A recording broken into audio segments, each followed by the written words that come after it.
오늘 말씀 앞에서 겸손하라는 제목으로 하나님의 말씀을 전하도록 하겠습니다. 우리가 지난번에 안식에 들어가기까지라는 제목으로 말씀을 보았는데요, 출애굽 백성들에게 있어서 하나님이 안식에 들어간다는 것은 가나안 땅에 들어가는 것을 의미했습니다.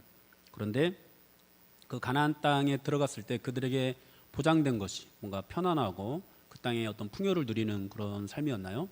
그렇지 않았죠. 가나안 땅에 들어갔을 때 그들이 해야 되는 것은 그곳에서 하나님의 나라를 세우기 위해서 치열하게 그 땅에 있는 거민들과 싸우는 일이 있었습니다. 즉 안식은 편안히 쉬는 것을 의미하는 것이 아니라는 거죠. 안식은 구원을 받은 자들이 하나님의 말씀에 순종해서 하나님의 나라를 세워가는 것, 말씀을 따라서 말씀으로 하나님께서 천지를 지으셨는데 그 말씀에 의해서 움직여지는 사람들에 의해서 하나님의 나라가 세워지는 것, 이것이 하나님의 안식이었습니다. 여러분은 이런 안식을 사모하시나요? 안식하면은 왠지 우리가 이 믿음을 통해서 뭔가 하나님의 풍요를 누리고 그 풍요를 통해서 보장받는 어떤 편안한 삶, 이런 것들을 기대하기 쉬운데, 우리가 이 성경에서 말씀하는 그 안식, 우리가 이 땅 가운데서 하나님의 백성으로, 이 타락한 세상에서 하나님의 백성으로 살아가기 위해서 치열하게 싸워야 되는 그 싸움을 순종해서 살아가는 그런 안식, 이 안식을 사모하는 은혜가 저와 여러분들에게 정말 충만하게 임하기를 축복합니다. 오늘 본문에서는 이러한 안식에 대해서 조금 더 한 걸음 더 나아가서 설명을 하고, 안식을 누리기 위해서 우리가 어떤 하나님의 말씀을 붙잡아야 하는지에 대해서도 언급을 하고 있습니다. 차례대로 살펴볼 건데요, 먼저 4절 말씀 다시 한번 읽어보겠습니다. 4절입니다. 제7일에 관하여는 어딘가에 이렇게 일렀으되 하나님은 제7일에 그의 모든 일을 쉬었다 하였으며. 아멘. 네, 히브리서 저자는 지금까지 하나님의 안식에 대해 설명하면서 출애굽 시대를 배경으로 하는 시편 말씀을 인용해서 하나님의 안식을 설명했습니다. 그런데 오늘 이 4절 말씀은 창세기에 언급된 말씀이거든요. 창세기의 내용을 끌고 와서 하나님의 안식에 대해서 언급을 하고 있습니다. 하나님께서 6일 동안 천지를 창조하시고 제7일에 모든 것들을 쉬셨다, 그러면서 안식의 의미를 보여주는데요, 우리는 이 말씀 때문에 안식이 단순히 6일 동안 열심히 일하고 7일째 쉬는 것, 그러니까 아무것도 안 하고 쉬는 것으로 오해를 하곤 합니다. 그러나 앞에서도 말씀드렸지만 안식은 그냥 편안하게 쉬는 것을 의미하는 것은 아니라고 했죠. 출애굽 시대를 배경으로 하는 그런 말씀에서 안식은 하나님의 나라를 세우기 위해서 하나님의 말씀에 순종해서 이 땅 가운데서 치열하게 영적 싸움을 하는 것, 이것이 안식이라고 했습니다. 그런데 오늘 이 본문에서 다시 또 창세기의 이런 말씀을 언급하면서 안식에 대해서 말씀을 하는데요, 우리가 간단히 보면은 왠지 앞에서 설명하는 안식과 또 창세기에서 설명하는 안식이 조금 대치되는 것처럼 보이지만 실제로는 이 말씀을 잘 묵상해 보면은 그렇지 않다라는 것을 알게 됩니다. 여러분, 하나님께서 천지를 창조하시고 이 땅 가운데 완전한 안식을 만들어 놓으셨죠. 그런데 인간이 죄를 지음으로 말미암아서 그 안식을 잃어버리고 말았습니다. 어떻게 안식을 잃어버렸다고요? 죄를 지음으로, 하나님 말씀에 불순종해서 이 안식을 잃어버리고 말았습니다. 여러분, 출애굽 이스라엘 백성들이 출애굽에서 가나안 땅에 가기까지, 이 가나안 땅에 들어가지 못하고 실패한 이유, 즉 안식에 들어가지 못하게 된 이유가 뭐죠? 하나님의 말씀 앞에서 그들의 마음을 완고하게 했기 때문입니다. 여러분, 이 두 가지 말씀이 서로 대치되는 것이 아니라 사실은 같은 말을 하고 있는 것이죠. 창세기에서도 그냥 하나님께서 쉬셨다라고 언급을 하지만 그렇게 완전하게 모든 것들을 다 만드신 그 상황에서 그 안식을 인간이 깨뜨렸다라는 것들을 우리는 기억을 해야 되겠습니다. 사랑하는 여러분, 하나님께서는 정말로 세상을 완전하게 만드셨습니다. 심히 좋아하셨습니다. 그런데 아담과 하와는 이 안식을 누리면서 살 수 있었음에도 불구하고 하나님의 말씀에 불순종해서 이 안식을 잃어버리고 말았습니다. 그렇게 이들이 안식을 잃어버리게 된 이유, 일차적으로는 인간의 약함, 인간의 악함 때문이라고 볼 수가 있겠죠. 그리고 2차적인 문제가 또 있는데요. 그것이 무엇이냐니까 바로 이 안식에 대한 하나님의 약속이 아직은 완전하지 않다라는 데 있습니다. 아담과 하와도 아직은 완전하지 않은 이 하나님의 약속으로 이 안식을 완전하게 누리는 데 실패하고 말았고, 또 출애굽 이스라엘 백성들도 아직은 완전하지 않은 하나님의 안식에 대한 이 약속의 말씀으로 인해서 이 하나님의 안식을 완전히 누리는데 실패하는 그런 모습을 보이게 된 것이죠. 그러나 그들이 비록 실패했지만 하나님의 약속은 그 실패한 것으로 끝이 나지 않았습니다. 하나님께서는 그들에게 이 약속의 실체, 완전한 언약을 주시려는 계획을 가지고 있었는데요. 그래서 6절 말씀에서 거기에 들어갈 자들이 남아있거니와 라고 말씀을 하고요. 또 9절에서도 그런즉 안식할 때가 하나님의 백성에게 남아있도다 라고 말씀을 하는 것입니다. 인간은 하나님의 안식에 이르지 못하고 실패했지만 안식에 대한 하나님의 약속은 아직 끝나지 않았다는 것이죠. 계속 이어질 거고, 또 하나님께서 주실 이 영원한 완전한 이 안식으로 말미암아서 결국 그들이 하나님의 이 안식 가운데 들어가게 될 것이다. 하나님의 언약 안에 들어와 있는 하나님의 백성은 반드시 이 약속 가운데, 이 언약, 이 안식 가운데 들어가게 될 것이다 라는 그런 말씀을 주고 있는 것입니다. 그런 말씀을 주기 위해서 또 다음 말씀을 주는 건데요. 우리 7절 8절 말씀 한번 읽어볼까요? 7절 8절입니다. 오랜 후에 다윗의 글에 다시 어느 날을 정하여 오늘이라고 미리 이같이 일렀으되 오늘 너희가 그의 음성을 듣거든 너희 마음을 완고하게 하지 말라 하였나니 만일 여호수아가 그들에게 안식을 주었더라면 그 후에 다른 날을 말씀하지 아니하셨으리라. 아멘. 지금 말씀에 순종하는 일에 실패하는 것처럼 보여도 아담과 하와도 실패했고, 또 출애굽 이스라엘 백성들도 실패했고, 또 히브리서 이 말씀을 받아보고 있는 초대교회 성도들도 뭔가 실패한 것처럼 보이지만 아직은 그 약속, 창세기에서 약속하고 또 시편에서 출애굽 시대를 언급하면서 약속했던 그 약속이 그것으로 끝난 것이 아니니까 너희가 오늘 그의 음성을 듣거든 마음을 완고하게 하지 말라라고 그렇게 말씀을 하고 있습니다. 여러분, 우리가 이 말씀을 의지해서 오늘날에도 성경을 읽으면서 또 큐티를 하면서 또는 설교를 들으면서 우리 하나님의 음성이 들리고 뭔가 하나님의 그 뜻이 깨달아진다면은 우리의 영이 하나님의 영에 반응하여서 하나님의 음성을 듣는 그 순간에 그 말씀 앞에서 마음을 완고하게 하지 않고 하나님의 말씀에 순종해서 나아가는 우리가 될 수 있어야 되겠습니다.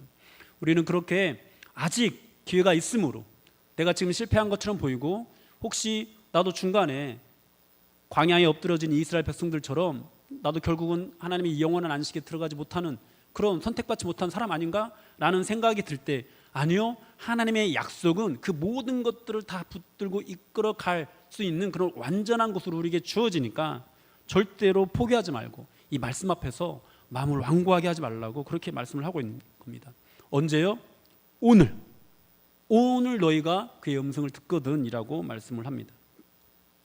어제 말씀을 거역했던 것을 생각하지 말라는 거죠. 또 내일부터 해야지 라는 그런 생각도 하지 말라는 겁니다. 하나님께서는 오늘이라고 말씀하십니다. 오늘 너희가 그의 음성을 듣거든. 여러분, 그의 음성을 듣는 것이 중요합니다. 그의 음성이 우리에게 들려지는 것, 하나님의 말씀이 우리에게 들려지고 우리에게 깨달아지는 것이 중요합니다. 그것이 있을 때 우리가 그 말씀에 반응할 수 있고, 그것이 있을 때 우리가 믿을 수 있고, 그 믿음으로 인해서 우리가 살 수 있기 때문입니다. 사랑하는 여러분, 그러므로 우리가 이 하나님의 영원한 안식에 들어가기 위해서 해야 되는 일이 무엇이죠? 하나님의 말씀을 듣는 것, 하나님의 말씀을 붙잡는 것, 하나님의 말씀에 순종하는 것입니다. 여러분, 우리가 안식으로 들어갈 수 있는 길은 이 말씀밖에 없습니다. 하나님께서 그래서 이스라엘 백성들에게 이와 같이 말씀을 해주셨습니다. 신명기 8장 2, 3절 말씀 같이 한번 읽어보겠습니다. 내 하나님 여호와께서 이 40년 동안에 내게 광야길을 걷게 하신 것을 기억하라. 이는 너를 낮추시며 너를 시험하사 네 마음이 어떠한지 그 명령을 지키는지 지키지 않는지 알려 하심이라. 너를 낮추시며 너를 줄이게 하시며 또 너도 알지 못하며 네 조상들도 알지 못하던 만나를 내게 먹이신 것은 사람이 떡으로만 사는 것이 아니요 여호와의 입에서 나오는 모든 말씀으로 사는 줄을 네가 알게 하려 하심이니라. 아멘. 여러분, 우리가 실패해서, 우리가 절망해서 내가 이러고도 예수 믿는 사람 많나라는 생각이 들고 신앙을 포기해야 되는, 그냥 뭐 이렇게 살지 뭐 라는 그런 생각이 들 때, 여러분, 하나님께서 우리를 어떻게 인도하셨는지를 한번 떠올려 보십시오. 하나님께서 여러분이 어떻게 예수를 믿게 하셨는지를 한번 떠올려 보십시오. 하나님은 우리가 살아오는 이 모든 과정 속에서 우리에게 하나님의 말씀을 들려주셨습니다. 그 말씀으로 인해서 우리가 예수를 믿게 되었고 여기까지 오게 되었습니다. 그리고 이 모든 과정들을 통해서 지금 이 순간에도 우리가 뭔가 실패해서 좌절하고 넘어져 있는 이 순간에도 말씀을 주시면서 하나님께서는 우리를 시험하시는 거예요. 이 말씀 앞에 우리가 순종하는지 순종하지 않는지, 그리고 우리가 어떻게 해서든 하나님의 인도하심을 따를 수 있도록 하나님께서 뭐 만나를 먹여주시기도 하고 광야에서 반석에서 물이 나오는 그런 기적을 체험하기도 하시면서 우리가 하나님의 인도하심을 끝까지 가게 하십니다. 그러면서 우리가 떡으로만 사는 것이 아니라 하나님의 말씀으로 사는 존재라는 것을 깨닫게 하시는데요. 여러분 한번 생각해 보십시오. 이스라엘 백성들이요, 광야 길을 걸으면서 정말로 무수히 많이 하나님께 원망과 불평을 쏟아냈습니다. 그들은 이렇게 하나님께 요구했어요. 하나님, 먹을 것이 해결돼야 우리가 이 길을 갈 수 있을 거 아닙니까? 하나님, 마실 것이 있어야 우리가 이 길을 갈 수 있는 거 아닙니까? 하나님, 우리 눈앞에 있는 적들이 너무 강합니다. 그 적들이 너무 강해서 우리는 이 길을 갈 수 없습니다. 이렇게 하나님 앞에 원망하고 불평을 했습니다. 여러분, 그때마다 우리 하나님께서 어떻게 해주셨나요? 먹을 것을 먹여주시고 마실 것을 마시게 하시고 또 눈앞에 있는 적들을 물리쳐 주셨습니다. 그러면은 그 이후로 이스라엘 백성들이 하나님을 원망하지 않았나요? 하나님께 불평하지 않았나요? 그들은 반복해서 하나님께 불평과 원망을 쏟아냈습니다. 그 과정 속에서 깨닫게 하시는 거예요. 아, 먹을 것이 해결된다고 해서 내가 이 길을 가는 것이 아니구나. 마실 것이 해결된다고 해서 이 길을 가는 것이 아니구나. 하나님의 말씀이 있기 때문에 내가 이 길을 가는 것이구나. 여러분, 우리도 우리의 삶을 뒤돌아볼 때 그렇게 고백할 수밖에 없습니다. 내가 믿어서, 내가 뭔가 작정해서 여기까지 온 줄 알았는데, 그리고 뭐 이렇게 살다 보니까 뭔가 문제가 해결되어져서 내가 예수를 믿게 된 줄 알았는데, 말씀이 들려졌기 때문에, 말씀이 내 안에 있어서 내가 이 길을 올 수 있었구나, 이런 것들을 깨닫게 되는 것이죠. 여러분, 그렇습니다. 우리가 하나님의 안식에 들어가기까지 그 길을 걸어갈 수 있는 이유는 오직 말씀입니다. 또 우리가 그 길을 갈 수 있는 유일한 길도 오직 말씀입니다. 사랑하는 여러분, 그래서 우리 힘으로 가는 것, 우리 능력으로 가는 것, 또 뭔가 문제가 해결되어져야 가는 것이 아니기 때문에 이스라엘 백성들은 그 길을 가는 것이 어떻게 가는 것이냐, 하나님의 힘으로 가는 것이다라고 고백을 합니다. 우리 출애굽기 15장 13절 말씀 한번 읽어볼까요? 다시 읽겠습니다. 주의 인자하심으로 주께서 구속하신 백성을 인도하시되 주의 힘으로 그들을 주의 거룩한 초소에 들어가게 하시나이다. 무엇으로 거룩한 초소에 들어간다고요? 주의 힘으로, 하나님의 힘으로, 자신들의 능력으로 가나안 땅에 들어가는 것이 아니라 하나님의 힘으로 되어지는 것이라고 고백을 합니다. 또 하나님께서 또 이런 말씀을 주시기도 하는데요. 신명기 9장 6절 한번 읽어보겠습니다. 그러므로 네가 알 것은 네 하나님 여호와께서 내게 이 아름다운 땅을 기업으로 주신 것이 네 공의로 말미암음이 아니니라. 너는 목이 곧은 백성이니라. 아멘. 이스라엘 백성들이 가나안 땅을 약속받은 것이 그들의 능력 때문이 아니다, 그들의 공의 때문이 아니다라고 말씀을 합니다. 오히려 이스라엘 백성들에 대해서 뭐라고 말씀하죠? 너는 목이 곧은 백성이다, 이렇게 말씀을 하십니다. 그들이 목이 곧은 백성임에도 불구하고 하나님께서 은혜와 사랑으로 그들을 가나안 땅, 즉 하나님의 안식에 들어가도록 하셨다는 겁니다. 그런데 그 안식에 대한 약속이 아직은 완전합니까? 완전하지 않습니까? 완전하지 않다라는 거예요. 왜냐하면 이것은 실체가 아니라 아직은 모형에 불과한 것이기 때문입니다. 신약에 와서 이러한 불완전한 하나님의 이 약속이 완전하게 실체로 드러나게 되는데, 그것이 누구를 통해서 드러나죠? 바로 예수 그리스도를 통해서 드러나십니다. 이 모형의 실체가 되시는 분이 바로 예수님이십니다. 우리는 말씀이신 예수님을 통해서 하나님의 안식에 들어갈 수 있습니다. 여기서 왜 이제 예수님으로 결론을 내리는지는 우리가 이 전체 맥락 속에서 살펴봐야 합니다. 우리가 보고 있는 이 히브리서 4장, 이제 3장부터 시작되는데요. 3장, 4장은 이제 3장에서 처음에 예수를 깊이 생각하라는 말씀 이후로 예수님의 대제사장 되심, 모세보다 뛰어나고 여호수아보다 뛰어나다, 그런 것들을 설명합니다. 이 단락에서 또 모세를 통해 주신 안식, 여호수아를 통해 주신 안식은 완전하지 않다라고 설명을 합니다. 그래서 사람들이 실패한다는 거죠. 그런데 실패로 끝나지 않습니다. 아직 하나님께서는 남아있는 안식이 있다고 말씀을 하십니다. 모세는 완전하지 않은 그 하나님의 이 언약 속에서 가나안 땅에 들어가지 못하고 광야에서 죽었습니다. 남아있는 안식이 있다는 것은 이제 그 안식에 대한 약속의 실체가 되시는 예수님께서 오시는데, 그가 비록 가나안 땅에 들어가지는 못했지만 하나님께서 약속하신 영원한 안식에 들어갈 수는 있다라는 겁니다. 무엇으로요? 예수님으로요. 우리는 영원한 대제사장 되시는 예수 그리스도를 통해 이 안식에 들어갈 수 있습니다. 예수님이 오시기 전 시대의 사람들은 오실 예수님을 믿는 그 믿음을 하나님께서 보시고 그들이 안식에 들어갈 수 있도록 해주시는 거고요. 예수님이 오시고 난 이후에 우리들은 이미 오신 예수님을 믿음으로 그 안식에 들어갈 수 있게 되는 겁니다. 모두가 예수님을 믿음으로 하나님의 안식에 들어갑니다. 그러므로 사랑하는 여러분, 우리가 설사 믿음에 실패했다 하더라도 하나님의 음성이 들려질 때 어떻게 해야 된다고요? 그 음성 앞에서 마음을 완고하게 해서는 안 된다라는 거예요. 내가 뭔가 우리를 두렵고 떨리게 하는 말씀, 중간에 떨어져 나가는 사람들도 있다. 숱한 하나님의 은혜를 경험하고도 다시 타락하는 그런 자들이 있다. 그들은 영원히 용서받지 못한다라는 말씀이 나를 두렵게 하더라도, 그 두려움이 내게 몰려오더라도 그 두려움에 쌓이지 말고 하나님의 이 신실하신 안식에 대한 이 언약의 말씀을 붙잡고 하나님의 말씀 앞에서 언제든지 마음을 부드럽게 해서 그 말씀에 반응하면은 우리 하나님께서 우리에게 약속해 주신 그 영원한 안식에 다 들어갈 수 있다라는 것입니다. 그러므로 말씀이 우리에게 들려질 때, 말씀이 뭔가 깨달아질 때, 말씀이 나에게 감동을 줄 때 우리는 그 말씀 앞에서 순종하면서 나아가는 모습을 보여야 합니다. 사랑하는 여러분, 하나님께서는 지금도 우리에게 말씀을 주고 계십니다. 아직 안식에 들어갈 사람이 남아있다고 하시면서 우리가 하나님의 말씀을 듣는지 듣지 않는지 시험하고 계십니다. 그렇게 들려지는 하나님의 말씀 앞에서 많은 사람들이 여전히 마음을 완고하게 하고 있습니다. 대충 예수 믿어도 아무런 일이 일어나지 않으니까.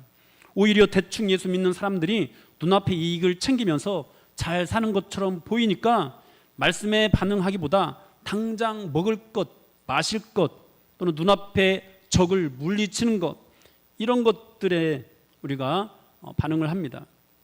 그런 우리에게 하나님께서 뭐라고 말씀하신다고요? 오늘 너희가 그의 음성을 듣거든, 지금 너희가 그의 음성을 듣거든 마음을 완고하게 하지 말라, 이렇게 말씀을 하십니다.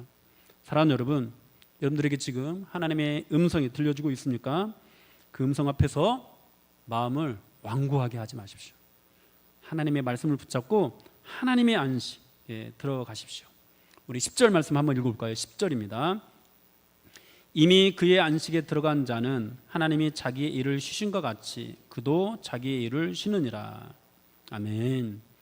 말씀 앞에서 마음이 완고하지 않은 사람, 마음을 부드럽게 하는 사람, 말씀에 순종하는 사람이 이미 그의 안식에 들어간 자라고 할 수 있습니다.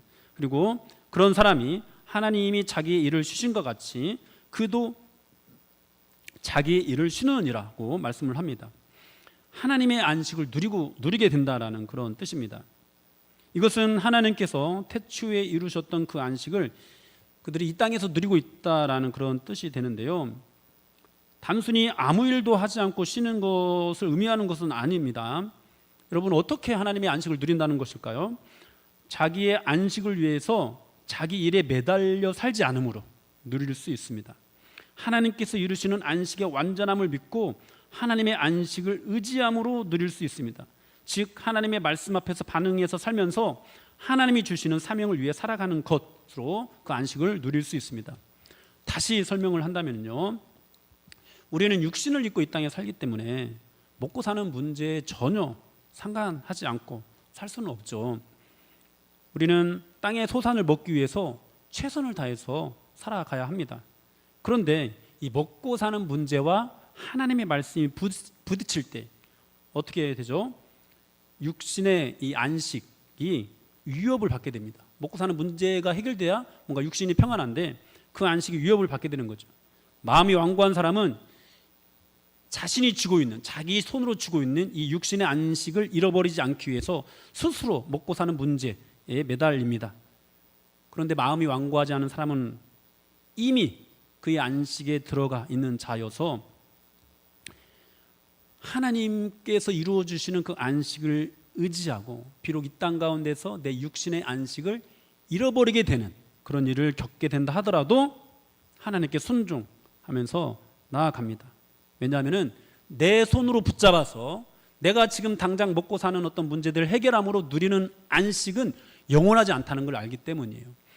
내가 비록 지금 당장에는 뭔가 먹고 사는 문제가 불안해지고 그래서 뭔가 안식을 잃어버린 것처럼 보이지만 궁극적으로 하나님께서 이루어지는 그 안식이 영원하고 완전하다라는 것을 믿기 때문입니다. 그래서 그 안식을 기대는 거죠. 그 안식을 붙잡는 거죠. 하나님께서 말씀으로 이 땅을 완전하게 창조하신 것처럼 이 말씀만이, 우리 안에서 역사하는 말씀, 우리가 붙잡고 순종해 가는 그 말씀만이 결국은 우리에게 완전한 안식을 허락해 준다라는 것을 믿는 것이죠. 사랑하는 여러분, 여러분도 하나님의 음성이 들려질 때 이와 같은 안식에 들어가는 길을 힘쓰는 그런 여러분들이 되기를 축복합니다. 광야의 이스라엘 백성들처럼 말씀이 임할 때 불안하니까 지금 당장 눈앞에 어떤 나를 두렵게 하는 일들, 눈앞에 있는 적들, 또는 먹을 것이 없는 거, 마실 것이 없는 거, 이런 문제들이 나를 불안하게 하니까 그 불안한 문제를 해결하려고 다시 애굽으로 돌아가자 라는 그런 생각들을 여러분들 하지 않기를 축복합니다. 그렇다면 우리가 또 정말로 진지하게 이 시간에 생각해 봐야 될 문제가 또 하나 있는데요, 그것은 무엇이냐면은 이 말씀을 붙잡아야 된다는 것은 알겠는데, 우리가 말씀에 순종해야 된다는 것은 알겠는데, 과연 어떤 말씀을 붙잡아야 되는가, 어떤 말씀에 순종해야 되는가. 오늘 히브리서 4장 12절 13절 말씀 우리 같이 한번 읽어보겠습니다. 하나님의 말씀은 살아있고 활력이 있어 좌우의 날선 어떤 검보다도 예리하여 홍과 영과 및 관절과 골수를 찔러 쪼개기까지 하며 또 마음의 생각과 뜻을 판단하나니 지으신 것이 하나도 그 앞에 나타나지 않음이 없고 우리의 결산을 받으실 이의 눈앞에 만물이 벌거벗은 것 같이 드러나느니라. 아멘. 이 구절은 원어의 의미를 살펴보면 이 앞에 참으로 또는 왜냐하면이라는 전치사가 붙습니다. 그래서 어떤 의미인지 이 왜냐하면을 붙여서 우리가 다시 한번 생각해 보면 앞단락부터 우리가 보면은요, 이스라엘 백성들이 안식에 들어가도록 인도하신 것이 무엇이죠? 그들의 공의로 들어갔습니까? 아니면 하나님의 말씀으로 들어갔습니까? 하나님의 말씀으로 들어갔죠. 이스라엘 백성들이 광야를 지나서 안식에 들어갈 수 있었던 것은 하나님의 말씀의 능력 때문이었습니다. 그러므로 우리는 하나님의 말씀이 임할 때 순종하지 않는 그런 본에 빠지지 않고 안식에 들어가기를 힘써야 됩니다. 왜냐하면 말씀에 순종해서 안식에 들어가기를 힘써야 되는데, 왜냐하면 하나님의 말씀은 살아있고 활력이 있기 때문입니다. 하나님의 말씀은 좌우의 날선 어떤 검보다도 예리하기 때문입니다. 하나님의 말씀은 홍과 영과 및 관절과 골수를 찔러 쪼개는 그런 능력이 있기 때문입니다. 하나님의 말씀은 우리의 마음의 생각과 뜻을 판단하면서 우리를 벌거벗은 것처럼 그렇게 완전하게 우리의 모든 더러운 것들이 드러나게 하시기 때문입니다. 사랑하는 여러분, 이 말씀을 붙잡을 때, 이러한 말씀에 순종할 때 우리가 하나님의 안식으로 인도를 받는 거예요. 여러분은 이런 말씀의 능력을 경험해 보신 적이 있으신가요? 많은 사람들이 하나님의 말씀을 은혜를 받았다, 하나님의 이 말씀의 능력을 경험했다라고 하면서 뭔가 막 간증을 하기도 하고 은혜를 나누는데요, 내가 이러이러한 고민이 있었는데 하나님께서 이런 말씀을 주셨다, 이렇게 말을 하면서 대체로 이런 것들이죠. 그 말씀의 내용은 하나님이 나를 사랑하신대, 하나님이 나와 함께 하신대, 하나님이 영원히 나를 붙잡아 주신대, 하나님이 나를 반드시 승리하게 해주실 거래, 뭐 이런 말씀을 나눕니다. 맞습니다. 여러분, 하나님께서는 그런 말씀을 주기도 합니다.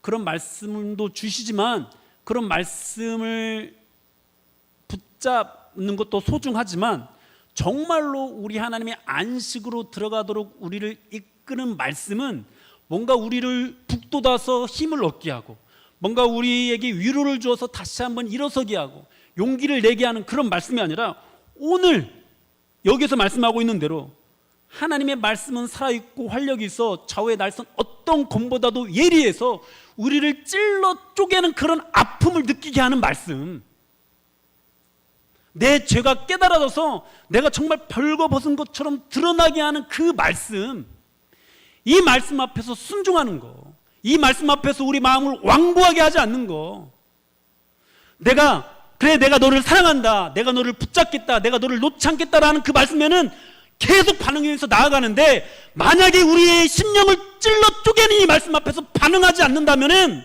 안식으로 인도를 받지 못한다는 거예요.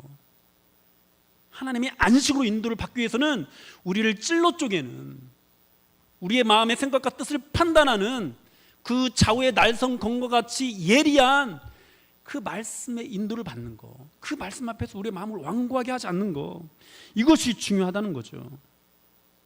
사랑하는 여러분, 이런 말씀의 은혜, 이런 말씀의 능력을 경험해 보신 적이 있으신가요?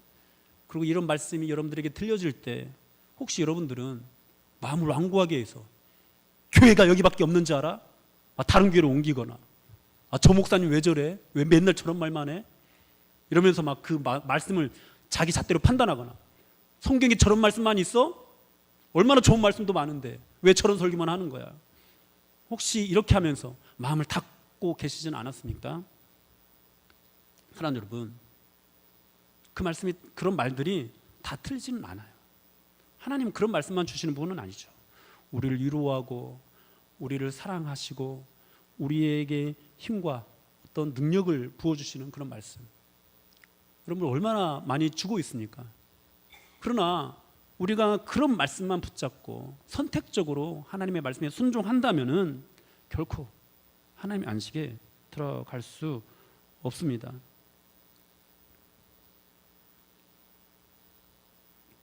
사랑하는 여러분, 우리를 하나님의 안식으로 인도하는 말씀은요, 그런 말씀이 아닌 거예요. 오늘 본문에서 말씀하는 대로 하나님의 말씀은 살아있고 활력이 있어 좌우의 날성검보다도 예리해서 혼과 영과 및 관절과 골수를 찔러 쪼개기까지 하고 우리의 마음의 생각과 뜻을 판단하는 그 말씀, 그 말씀 앞에서 우리가 완고하지 않을 때, 그 말씀이 우리에게 들려지는데 그 말씀 앞에서 겸손히 엎드릴 때 우리가 하나님의 안식으로 들어갈 수 있는 겁니다. 여러분, 그런 말씀이 들려지면요 우리가 정말 깊이 깨닫게 되는데요, 왜냐하면 우리의 죄가 벌거벗은 것처럼 다 드러나거든요. 그래서 너무 부끄럽거든요. 그래서 고백하게 되는 거예요. 나는 얼마나 완고했던 사람인가. 이스라엘 백성들, 이 광야에서 엎드려졌던 이스라엘 백성들을 보면서 나는 저러지 말아야지 이렇게 생각하는 것이 아니라, 내가 이러한 이스라엘 백성들과 다를 바 없는 사람이구나. 나도 이 하나님의 이 안식에 대한 언약이 아브라함 시대에 주어지고 모세 시대에 주어지고 다윗 시대에도 새로 언약이 갱신되고 하는데, 거기까지 하나님의 이 안식에 대한 언약이 끝이 나버렸다면은 나도 그냥 지옥에 갈 운명이구나. 그런데 하나님께서 예수 그리스도를 통해서 다시 한번 완전한 언약을 내게 주셔서 내가 살 수 있게 되었구나. 여러분, 이렇게 느끼게 되는 거죠. 여러분, 성경에서도요 이처럼 하나님의 말씀 앞에서 두려움과 부끄러움을 경험한 사람들이 참 많이 있습니다. 아담과 하와는 범죄한 이후에 이 말씀 앞에서 부끄러움을 느끼고 나무 아래로 숨었습니다. 수많은 선지자들이 하나님의 말씀이 임할 때 두려워하면서 신을 벗고 고개를 숙이고 납작 엎드렸습니다. 베드로는 예수님의 실체를 몸으로 느끼고, 말씀이신 예수님의 실체를 몸으로 느끼고, 주여 나를 떠나소서 나는 죄인으로소이다, 이렇게 고백을 했습니다. 사랑하는 여러분, 그렇습니다. 하나님의 백성들을 불러 모으고 하나님 앞에 끊임없이 범죄하며 하나님을 원망하는 무리들을 끝까지 인도해서 하나님의 안식에 들어가게 하는 말씀은 우리에게 이런 능력으로 다가옵니다. 좌우의 날선 검과 같이 다가옵니다. 우리의 관절과 골수를 찔러 쪼개며 다가옵니다. 우리의 마음의 생각과 뜻을 판단하시고 주 예수 그리스도 앞에 벌거벗은 것과 같이 우리의 모든 죄악들이 드러나도록 하면서 우리에게 찾아옵니다.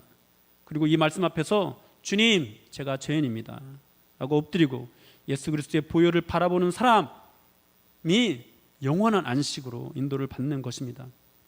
이 말씀 앞에 우리는 완고하지 않아야 합니다. 이 말씀 앞에서 우리는 안식에 들어가기를 힘쓰면서 순종해야 합니다.